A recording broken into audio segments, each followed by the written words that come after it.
Hi everyone, welcome. I'm down here in my wormery preparing to check in on my bin of mixed red worms.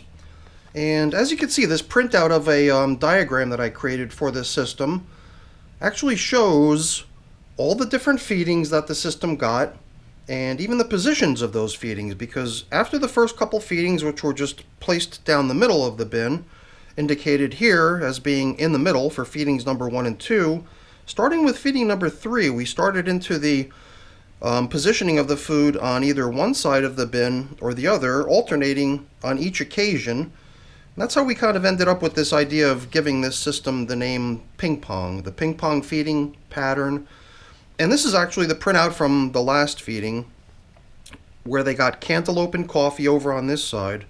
But I do have my little tablet computer here connected up to the main computer upstairs that has this document on it. So this document's not even on this device here. It's just connected through my network to actually look at the document that's up there. But basically what we're doing today is getting in here to give them feeding number 23. And as you can see from the illustration, well, it was here a moment ago. Feeding 23 is meant to go in over onto this side of the bin. And it was just, we decided for the heck of it to print out the diagram the last time we were in here 11 days ago, and just leave it out here as sort of a reminder to let ourselves know what system this is, and the fact that it's the mixed red worm bin where the ping pong feedings have been going on. So at the age of 257 days, I've been thinking that it might be time soon to sort of transition away from ping pong feedings and possibly convert over to feeding or just running the bin as more of a wedge. And by wedge, it just means maintaining the feedings on one or the other end of the bin and always shoving over the more finished materials to the opposite end of the bin. So I thought that perhaps today we would go from the feeding zone that was placed here last week, cantaloupe and coffee, coming over to this side to do one last ping pong feeding, and we'll feed over there today. And then starting with today's feeding, we'll continue to maintain the system on this side only in terms of future feedings, slowly allowing the stuff on the opposite end to all get broken down, so that at some point perhaps we can even maybe allow the material on this far end to start drying out, and then further try motivating the worms to move their way over to the opposite end so that we could perhaps harvest. But I think harvesting of this system is still a way off. But I'm just sort of thinking ahead, in terms of what we could do now to sort of prepare for that at some point in the future. And I guess the other part of that would be perhaps at some point consolidating all of the different leftover foods from past feedings into that opposite end, so that really the only stuff over on the far end over there is going to really just be the finished castings, and anything that still needs attention of the worms, stuff that still needs to be consumed by them, would be placed only onto this end. And hopefully that would result in the system having a whole bunch of really nice harvestable castings over on that side and all the worms over on this side. So after 11 days, it's kind of hard to imagine that there'd be any leftovers whatsoever of the last feeding, which was just big chunks of cantaloupe, not cantaloupe melon rind like what they usually get, which is also what they're going to be getting today, cantaloupe melon rind right here. What they got in here was actually, cantaloupe, chunks of cantaloupe, which just did not taste right, so it ended up becoming worm food. And it seems like even though it didn't taste right from a human perspective, the cantaloupe must have been something that the worms definitely enjoyed eating, because I don't see any signs of it, but I do see a huge number of worms hanging out down here. And it's always fun when you could just kind of reach down and pick up a big mound and know that it's almost all worms. I mean, look at all of those worms. That's a nice worm ball. So it is always kind of interesting to be able to refer to this document, like for example, this gourd. This gourd is a very, very slow composting item, and I can see here that the gourd was actually part of feeding number 12 132 days ago. I mean, that goes way back, and the thing really does not really show many signs of wear. So if it continues at this pace, perhaps the gourd will simply accompany these worms into their new home when the time comes to relocate them and harvest their castings. So yeah, the only reason we're kind of doing this is because we always do explore how the last feeding went down before we go ahead and proceed with giving them their current feeding. And sometimes it is fun to check the tracker document to see how long something's been in progress, and then to be able to also at the same time observe what kind of progress it's made over that time. But I don't think we're seeing a whole lot of many other things. I mean, I think there's like the stem of a pepper here. These were what I believe to be the seeds of, let me see, avocado. But I don't know why, you know, maybe this is some sort of a weird avocado that has like seeds that just will never soften up or allow me to break them, because usually avocado pits within a few weeks of being in the worm bin soften up to the point where they are easily just broken and crushed, but these pits are not allowing me to do that for some reason. So here's the stem of a banana, for example. These were, I believe, just little scraps of leftover bedding from past feedings. But I always like to check out how they're coming along with the previous feeding before we proceed to giving them their next feedings. But I think we're set to proceed with doing just that. Like I said, you know, for now we're going to stick to having things in the corner, or not corner, in the side of the bin where they were originally fed, such as the gourd and these pits and these seed stems and stuff like that, and these bedding leftover bits and whatever else we unearthed. But I think at some point in the future, when we no longer really consider this as a ping-pong type management scheme anymore, it's more of sort of a wedge, a continuous horizontal wedge where the worms are kind of trying to get coerced over into one end of the bin.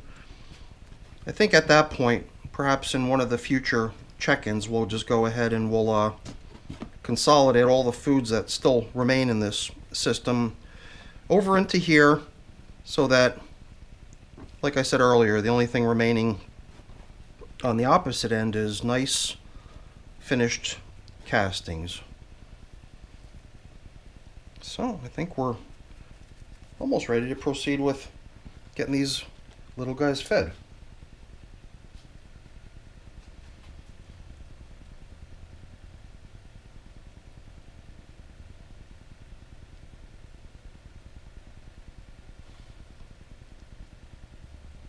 So like I mentioned earlier, it was 11 days since we last fed in here, but the interval between the previous two feedings was 12 days. So the stuff that we placed into this side of the bin went in here over 3 weeks ago, 23 days ago to be precise.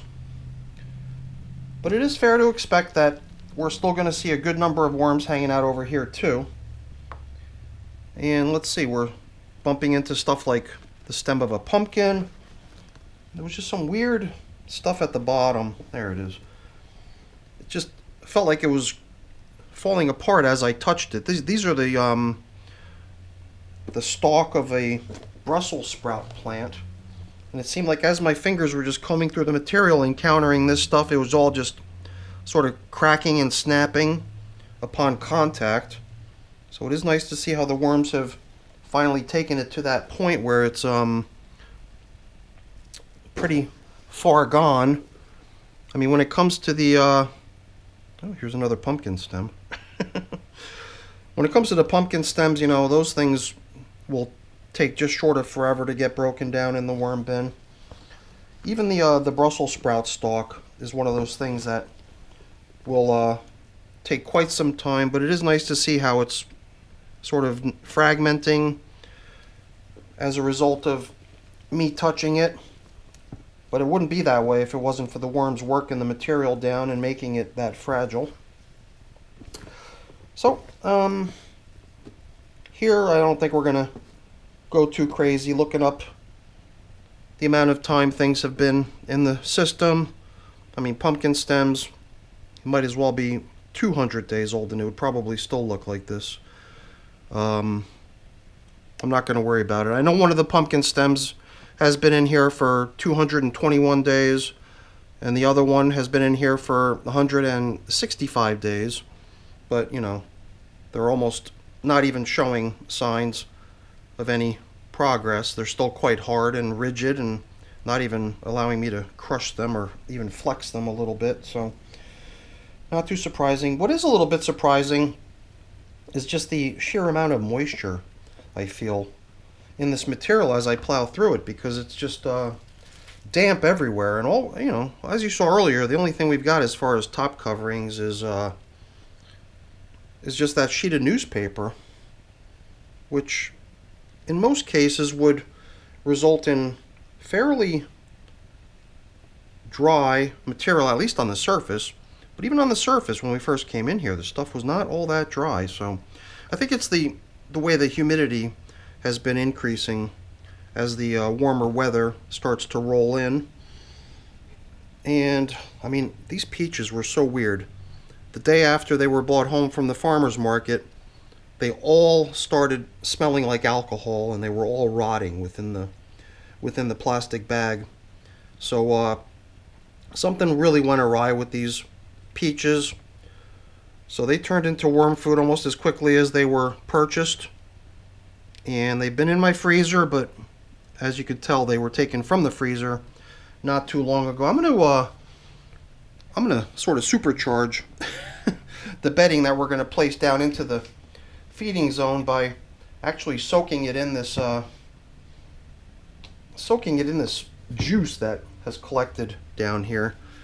And you know, I probably could have simply poured it in, but I figured perhaps if I do it this way, we would catch every last drop.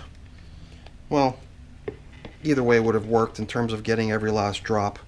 I guess doing it this way really just added up to me now having a larger cleanup task than I would have had otherwise.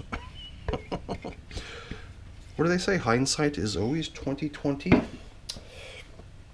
But I got a feeling that they're going to be quite content with this feeding, because as you've seen, cantaloupe doesn't last, and I've just got a funny feeling that even though these peaches pretty much went to heck in a handbasket instantly after being brought home, hopefully they're going to be stuff that the worms can really take advantage of as a food source. And if you ask me, it's not going to last. It's going to get gobbled up 1, 2, 3. So just trying to see if there was any other larger bits of leftover food fragments that we can return down into the feeding zone before we backfill. Here's just a few more chunks of that Brussels sprout stalk. Really breaking down nicely at this point after all that time that it's been in here. But I think we're almost done. I'm gonna sprinkle in a little bit of this pulverized eggshell down into the feeding zone, because the composting worms are able to make use of these minute, small particle size materials as grit to aid in their digestion. So besides the fact that the foods that we're giving them are just soft, sweet, delicious things that they're probably gonna be able to gobble up 1, 2, 3 anyway, having the grit there is just going to make it even easier.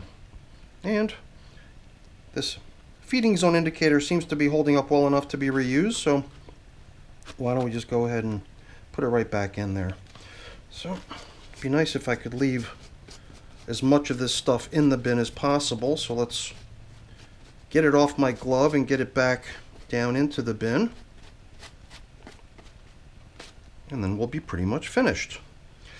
You know, another thing that's been going on is little flying insects coming into one of the systems in my wormery. Luckily only one system, and for that reason I've just been wanting to use my mosquito dunks BTI solution as sort of a preventative measure to try to see if I could prevent having some sort of a major outbreak. So I've been kind of making it into a habit to apply this stuff to most of my systems.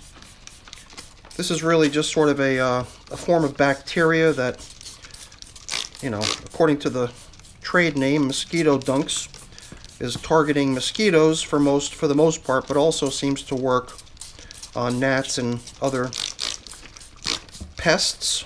And I've had success with it in the past, so I'm gonna keep using it here, not so much as a way to get rid of them, but more as a preventative measure. So I think that brings us to the end of our check-in now with the 257-day-old, remember this is last check-in's printout, 257-day-old mixed red worms receiving feeding number 23 today, and they're doing great. So I got a couple things I got to take care of getting cleaned up, put away. I'm not going to waste your time with that. That's boring. Before I go really quick, let me just say thank you. Thank you so much for watching. Hopefully you enjoyed the video. If you did, as always, please don't forget to leave me a quick thumbs up before you go. That's always really appreciated. And if you haven't done so already, please also consider subscribing to the channel. That's very much appreciated as well. All right, everyone, have a great day. Thanks for watching. Bye now.